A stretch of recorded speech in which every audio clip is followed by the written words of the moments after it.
diferencia entre un perfil y un proyecto como tal, ¿no?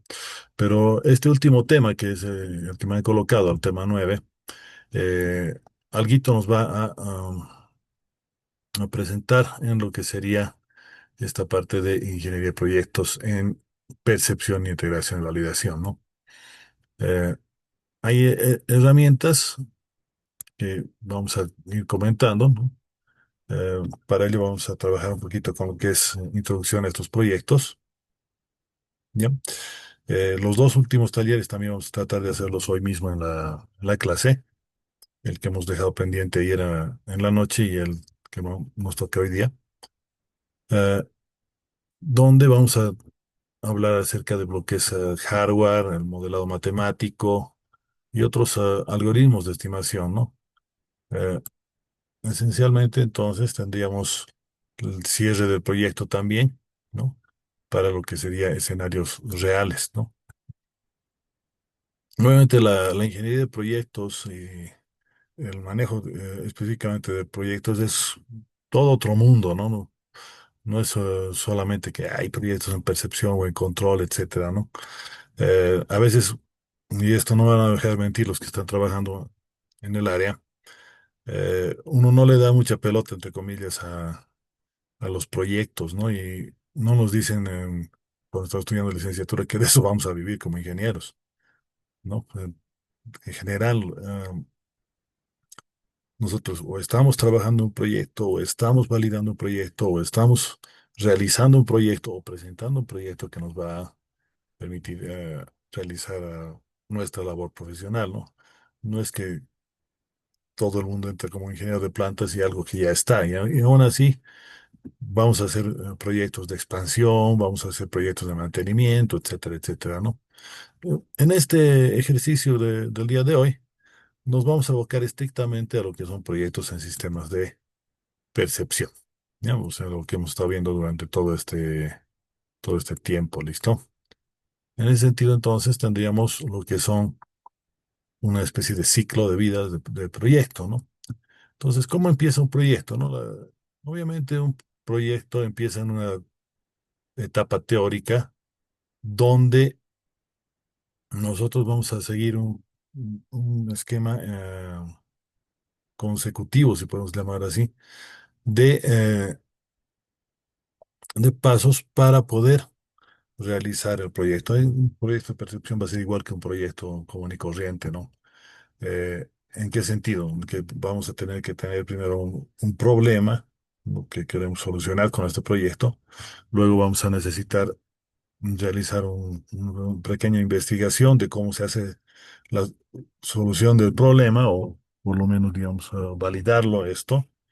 En una tercera etapa, lo que tendríamos que tener en cuenta en un proyecto es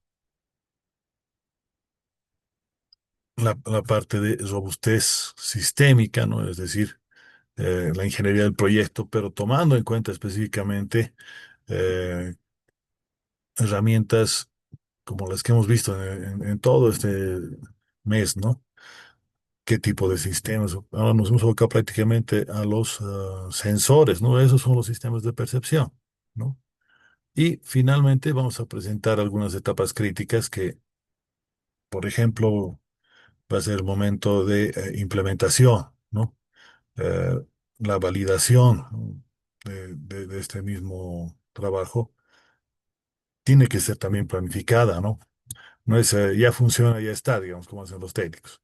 No, tenemos que ir un poquito más allá, y peor todavía, digamos, a nivel de máster, tenemos que hacer pruebas, ¿no? Pruebas que nos van a permitir directamente decir, esto está bien, ¿no?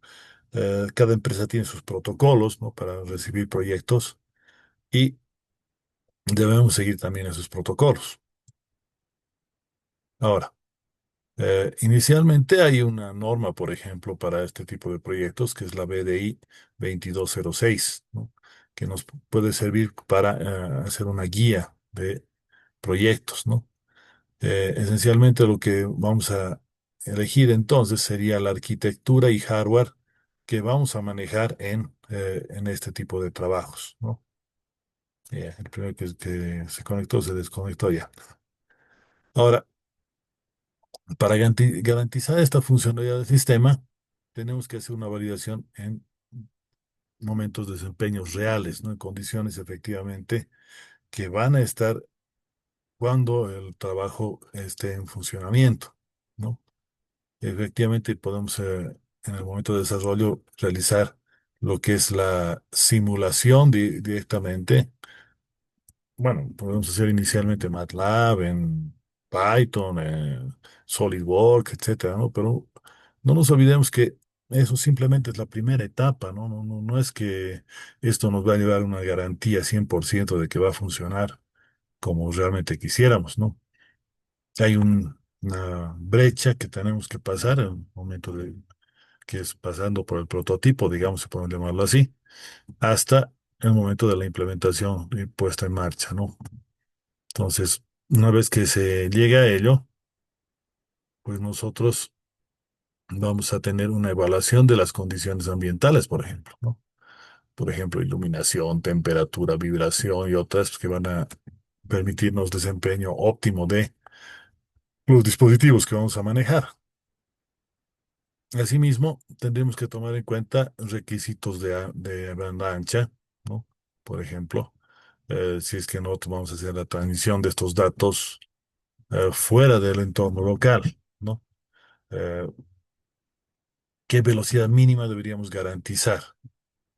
¿Qué latencia podemos aguantar, ¿no? Para que esta transmisión de datos sea eficiente, ¿no? Eh, Efectivamente, ahora las velocidades son realmente increíbles, pero especialmente si hablamos de una dispersión IoT, pues ahí sí tendríamos que tomar mayormente en cuenta, por ejemplo, si voy a tener un sensor remoto, ese sensor remoto eh, va a estar utilizando, por ejemplo, la plataforma GSM, porque no hay más en ese sector, entonces vamos a tener que tomar en cuenta que el 9.6 kbps es lo máximo que va a poder transmitir. Entonces no vamos a estar pensando en imágenes ni peor todavía video, ¿no?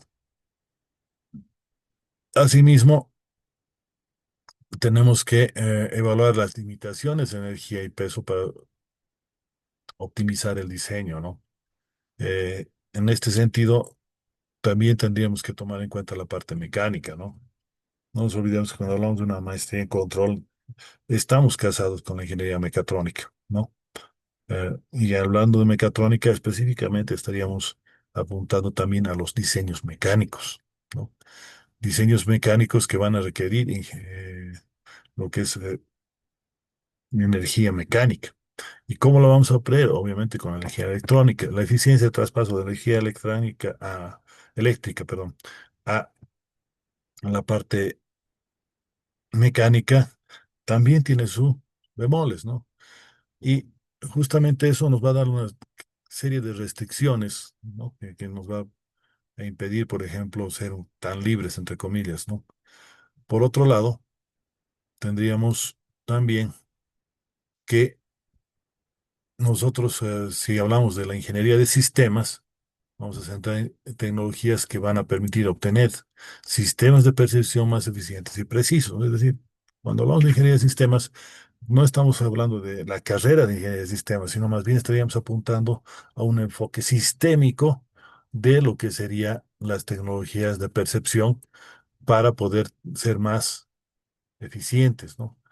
También vamos a definir etapas que van a clarificar cada fase de nuestro proyecto, tomando resultados confiables y de esa manera tener un desarrollo que eh, el proyecto pueda seguir, ¿no? Un manejo ordenado de lo que son las actividades, ¿no? La típica, por ejemplo, es plasmar todas las actividades en un diagrama de Gantt, y para realizar control utilizar un software de apoyo, ¿no? La típica que utilizan también desde mis padres es utilizar Project, por ejemplo, ¿no? Me acuerdo que cuando recién vinieron los italianos a la primera capitalización que tuvo Entel, antes que lo expropie el MAG otra vez para que vuelva a Bolivia, eh, los italianos que venían, muchos solamente sabían manejar Project, así, ¿no? Es lo que decían los ingenieros de acá. Pero no es solamente el manejo de proyectos, es la cuestión del manejo de proyectos, ¿no? Saber cuándo llevar recursos de un momento a otro y el proyecto es simplemente tu herramienta, ¿no? Que te va a decir, está yendo bien o está yendo mal tu proyecto, ¿no? O cuánto tiempo me ha atrasado, etcétera, ¿no? Ahora, el hardware y la arquitectura del sistema también son importantes. ¿En qué sentido? Tendríamos, por ejemplo, la selección de lo que son interfaces. Tenemos que comparar, por ejemplo, el trabajo analógico, si vamos a manejar IO-Link, si vamos a manejar Ethernet, qué tipo de arquitectura vamos a trabajar, si va a ser SCSI, si va a ser SCADA, si va a ser Modbus, Profibus a nivel de campo, no sé, ¿no? Es primero que tendríamos que elegir, ¿no? Tendremos que tomar en cuenta la relación señal-ruido y los costos de los distintos sensores, ¿no? Cada sensor va a tener sus prestaciones y como hemos visto en otras clases, incluso el fabricante nos va a dar curvas que nosotros podríamos analizar para ver si ese sensor realmente nos sirve o no nos sirve, ¿no? Muchas veces a nivel técnico dicen esto, y listo, y resulta que lo arman y no funciona. ¿Pero por qué no funciona? Es que no han visto que sea compatible un hardware con otro, ¿no? Puede ser muy bueno el sensor, pero por ejemplo, digamos, se me ocurre, van a utilizar un relé de 5 voltios y resulta que mi PLC es de 24 voltios, obvio no va a funcionar o se va a quemar, ¿no ve? O sea, cosas así tan sencillas, yo he visto que en la práctica que gente, por no hacer un análisis tan sencillo como relacionar lo que es entradas y salidas, pues o tiene que adaptar o al final compra equipos que son inútiles, ¿no? La sincronización de disparo y de hardware también es vital en ese sentido, ¿ya? Ahora, cuando hablamos de arquitectura de función sensorial, tenemos mayor escalabilidad y robustez, complejidad en sincronización y complejidad en comunicaciones. También tendríamos que tomar en cuenta que en la arquitectura centralizada hay ventajas, ¿no? Como por ejemplo que es más sencillo, ¿no? Pero muchas veces tenemos que trabajar con la arquitectura descentralizada porque es más escalable. Entonces, hay que hacer un balance, por un lado, nivel técnico y por otro lado, costo-beneficio.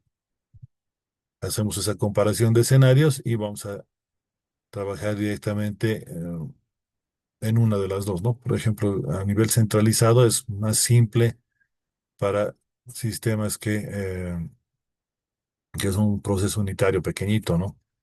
Y aplicaciones distribuidas, que vamos a tener que utilizar SCADA y otro tipo de cosas, es mejor trabajar con una arquitectura descentralizada, ¿no? Y en el caso de que sea descentralizada, para que no estén divorciados o los sistemas separados, tenemos que ver cómo vamos a comunicarnos entre ellos, ¿no? Ahora, en la función sensorial tenemos que tomar en cuenta siempre en proyectos redundancia, ¿no?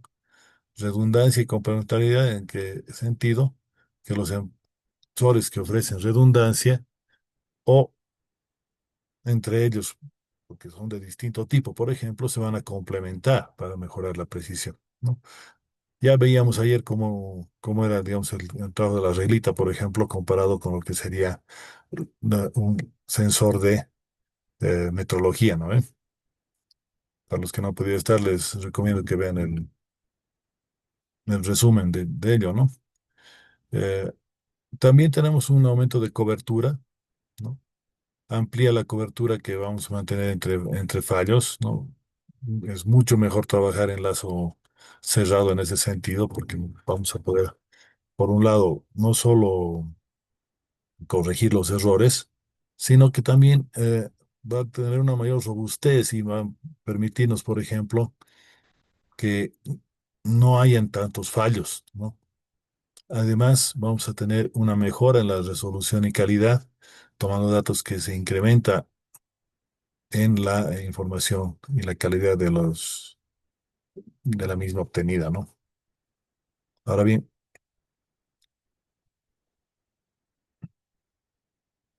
¿qué diríamos que tenemos que hacer una selección de componentes adecuada, ¿no?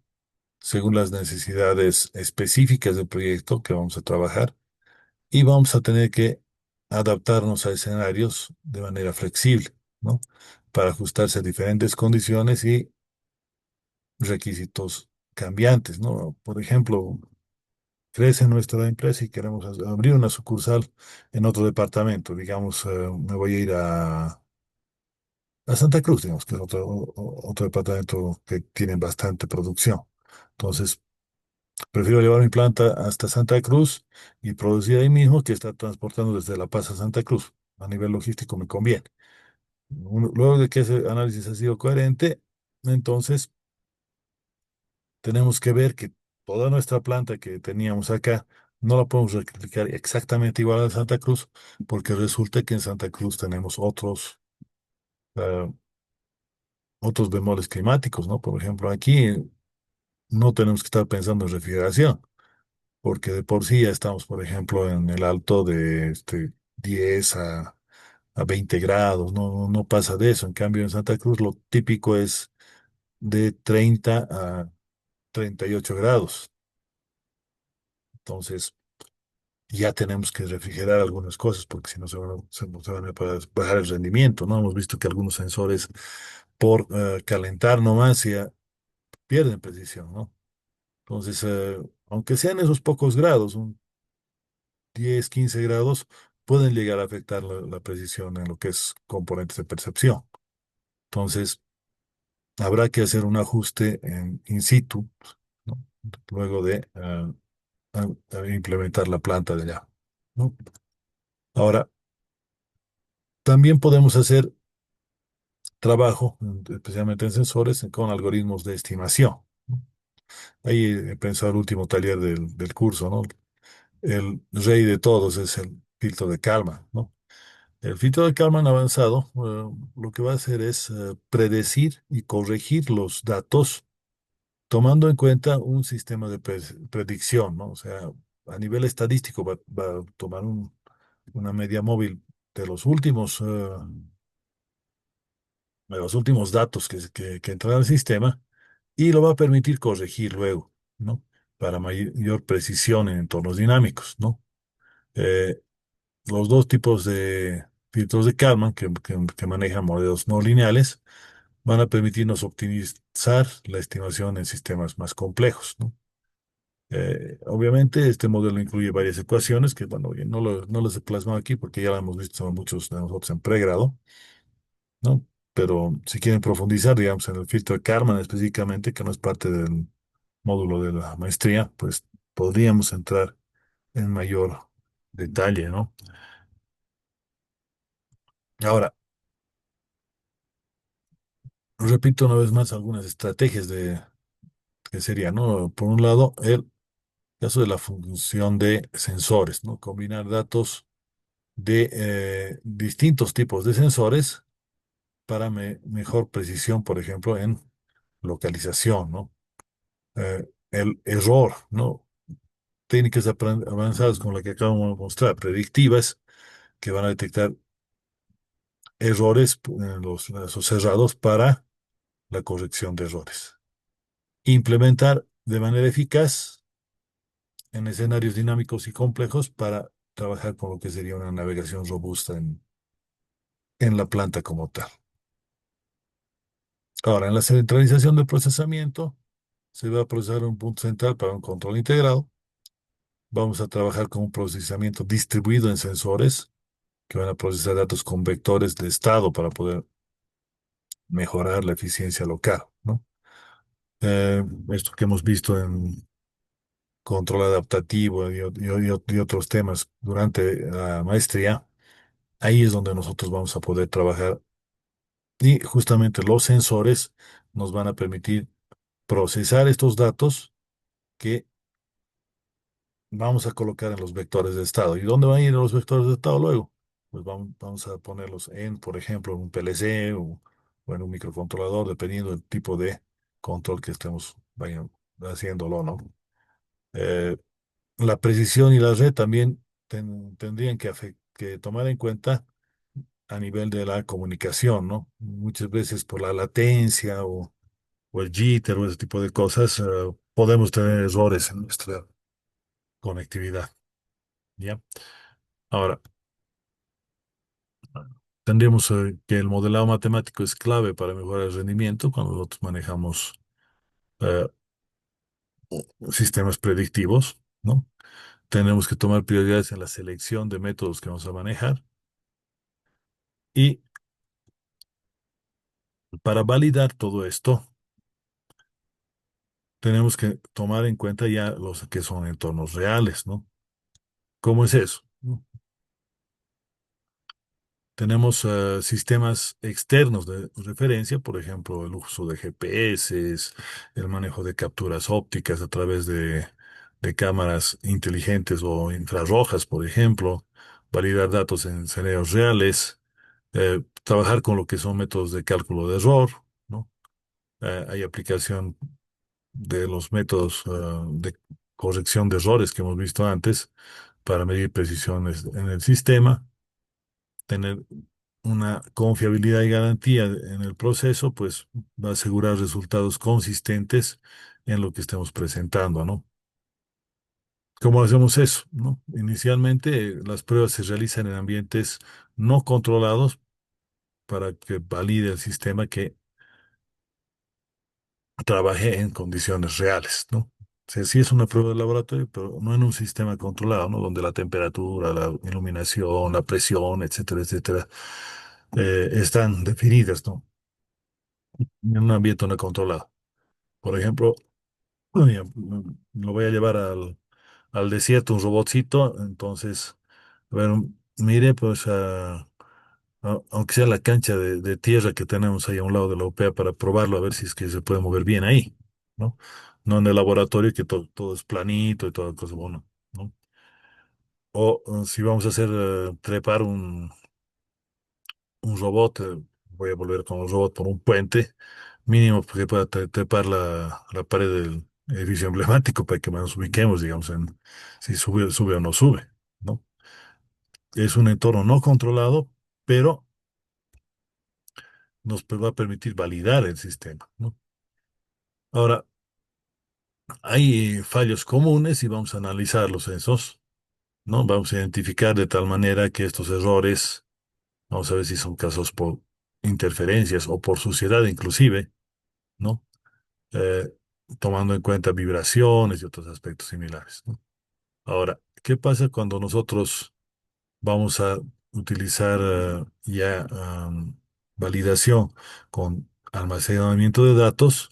Vamos a utilizar estos datos recolectados y de esa manera vamos a ajustar el sistema ya fuera de línea y vamos a trabajar de manera continua, ¿no? Entonces podemos utilizarlo, el trabajo en tiempo real o podemos hacer algo que no sea tiempo real, sino un tiempo real blando, por ejemplo, de tal manera que mm, nos permite, digamos, a estos conjuntos de datos una mejora en lo que sería el ajuste en las pruebas de campo como tal. Entonces, tendríamos que esencialmente tener lo que sería precisión y sensibilidad, tomando en cuenta la latencia de extremo a extremo, la disponibilidad y el tiempo en línea que va a tener el sistema y la identificación para optimizar áreas que vamos a poder mejorar en el sistema. Entonces, inicialmente tendríamos que vamos a tener que la validación es una etapa clave antes de implementar el sistema final y para ello tenemos que hacer una evaluación continua del rendimiento de tal manera que podamos lograr el rendimiento esperado en nuestro sistema, ¿no? Es así que nosotros tendríamos ya para acabar un proyecto como tal, hacer un cierre del proyecto, por ejemplo, ¿no? Y lo que son lecciones aprendidas, ¿no? Ahí tenemos el ajuste de parámetros que van a permitir modificar los umbrales y parámetros de la toma de decisiones de nuestros sistemas, migración del código, ¿no?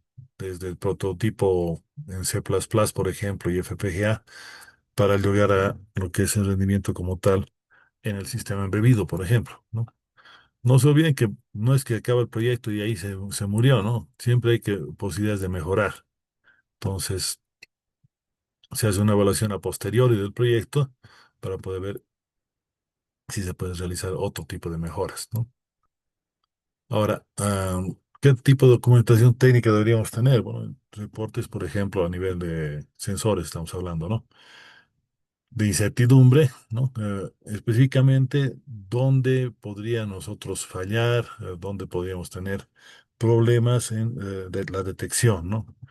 Más allá de lo que te ofrece el fabricante, ¿cómo es lo que hemos visto en el momento de la implementación como tal, ¿no? Por otro lado, tenemos que tomar en cuenta normas de seguridad, ¿no? Como por ejemplo la ISO 13849, que nos va a garantizar la parte operativa, ¿no? Adicionalmente, tenemos que entregar manuales técnicos que van a incluir el mantenimiento y calibración de nuestros sistemas de percepción. En el caso de aplicaciones exitosas, tenemos, por ejemplo, la minería autónoma, la cirugía robótica, el manejo de logística avanzada, fallos, por ejemplo, por falta de redundancia, ¿no? Por ejemplo, hemos tenido casos donde ausencia de sistemas de redundancias críticos han tenido, pues, ambientes fatales, ¿no? Hace unos años atrás, por ejemplo, tenía, porque ya murió, justamente por este problema, que no colocaron redundancia de unos sensores que estaban haciendo un mantenimiento del entubado del río Chocoyapo, ¿no? Años atrás, estamos hablando de casi 20 años, ¿no? Resulta que este amigo, su redundancia, le dijo a un obrero, ¿no? Uno de los que... Y este obrero no creyó que podía haber riada, y eso es fatal cuando estás en un lugar donde no puedes escapar, ¿no? Es un montón de basura y cosas que llegan junto con el agua, no solamente que agua limpita que puedes tratar de nadar. Pues mi amigo no ha podido salir porque el tipo que tenía que avisarle, parte del sensor que también falló, se había salido a comer una salteña, ¿no? Entonces, no hubo redundancia de sensores, no hubo persona que controle, accidente fatal. O sea, no es chiste, ¿no? Como ingenieros en sistemas de control, tenemos realmente bastante responsabilidad en que estas cosas funcionen, ¿no? Si le hubieran puesto un par de sensores más ahí, mi amigo estaría ahorita vivo todavía. Ahora, bueno, para pasarnos la parte fatal, la integración tecnológica es efectiva, ¿no? Y se han acelerado avances que van a mejorar distintas industrias, ¿no? Bien, para acabar, ya está, ahí nomás es. No sé si es que hay alguna preguntita, corrí un poquito en las diapositivas,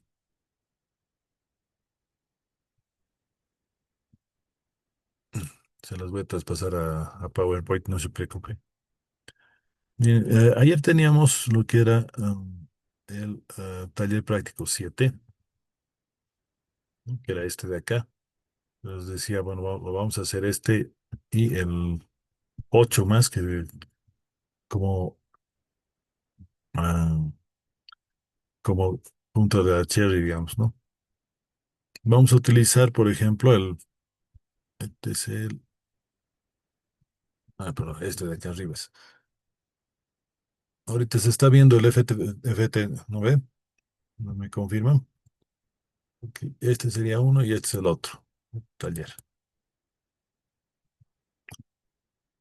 Entonces,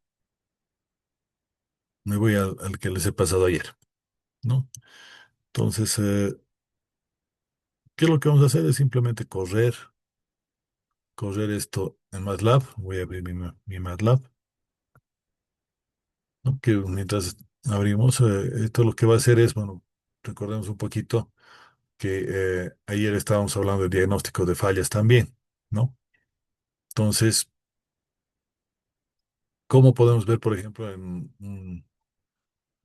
con un sistema de vibración, por ejemplo, es a nivel de ruido espectral, ¿no? Entonces, justamente esto es lo que vamos a simular acá. ¿Ya? Vamos a utilizar la transformada rápida de Fourier y vamos a ver en qué punto está fallando tomando en cuenta la vibración. Entonces, voy a copiar estito y voy a llevar mi MATLAB aquí para que todo el mundo lo vea. Entonces,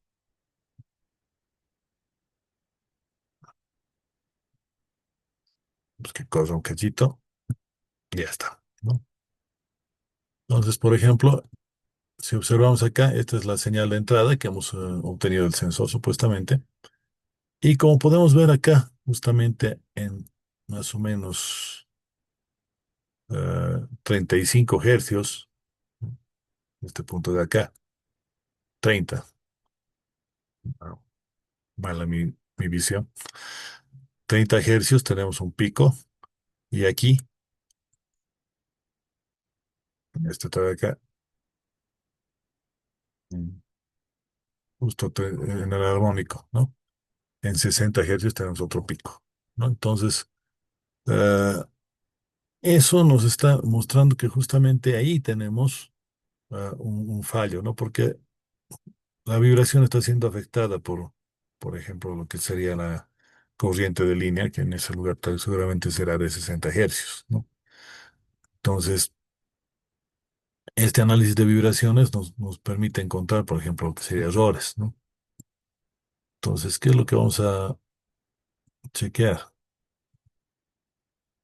Aparte de hacerlo correr, bueno, tenemos que hacer un análisis. Le quitaremos esto porque cuando lo digo a otro nivel, muy suave hace los análisis de software, ¿no? Entonces, ¿cuánto tiempo debería durar la toma de datos para poder separar los picos, por ejemplo? Si va a haber o no aliasing. Y bueno, pueden utilizar, por ejemplo, la transformada de Hilbert como una opción para detectar fallas en rodamientos, por ejemplo, ¿no? Que es lo que nos están prediciendo. Yo pues cierro esta. Y este sería el otro ejemplito, utilizar el filtro de Kalman ya también, ¿no? En este caso, vamos a dejar un sistema predictivo para un robot, ¿no? Entonces, lo que va a hacer es un rechazo de problemas, por ejemplo, que podrían haberse.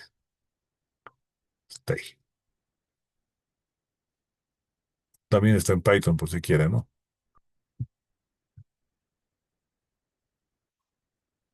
No lo voy a borrar por si acaso.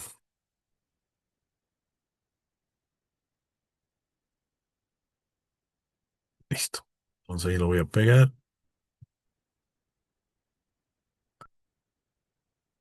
y le damos tiempito para que salga, ¿no? Entonces, ahí está, por ejemplo, las estimaciones, ¿no? La trayectoria real estaría la parte, por ejemplo, que estaríamos en rojito, ¿no? Los puntitos que están acá y que estamos midiendo, ¿no? Entonces, los puntos rayados son la trayectoria que realmente está moviendo, que prácticamente es una línea recta, pero en la práctica también podemos ver que se tiene una estimación que se aproxima también a lo que sería esta línea recta, ¿no? Entonces, esta es la aproximación que está haciendo y hace que nuestro robot se mueva directamente en una línea, ¿no? Y aquí arribita están todos los outlets rechazados. Estaba ahí, ¿no? Entonces, en esta parte de acá, por ejemplo, estamos viendo todos los los errores que teníamos supuestamente fuera de la trayectoria, ¿no? ¿Por qué se ha rechazado esto? Porque miren la diferencia, ¿no? ¿Cómo puede teletransportarse de aquí a aquí? Entonces, todo esto que se ha medido está con error, ¿no? Eso es lo que podemos chequear en este error, ¿no? Que la idea justamente es que lo vayamos jugando con ello, ¿no? Entonces, todos se los voy a subir de nuevo al, al chat de WhatsApp. También está ya subido en lo que es la plataforma.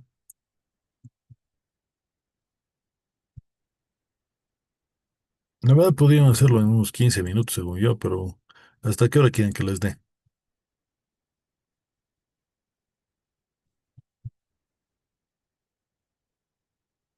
Mínimo media hora, yo creo. Ok, voy a tomar la palabra del Inge, o quieren que les dé más tiempito. Son Bueno, sí. dos ejercicios en realidad, ¿no? Lo bueno es que si lo hacen hoy día mismo, bueno, ya tienen todas las tareas hechas, ¿no? Solo les faltaría hacer el cuestionario. Ya habríamos concluido ya con el módulo, ¿no? ¿Me confirman que les ha llegado, por favor?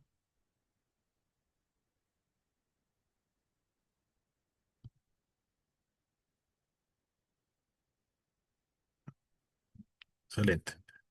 Muy bien, entonces yo voy a parar lo que es la grabación de esta primera parte.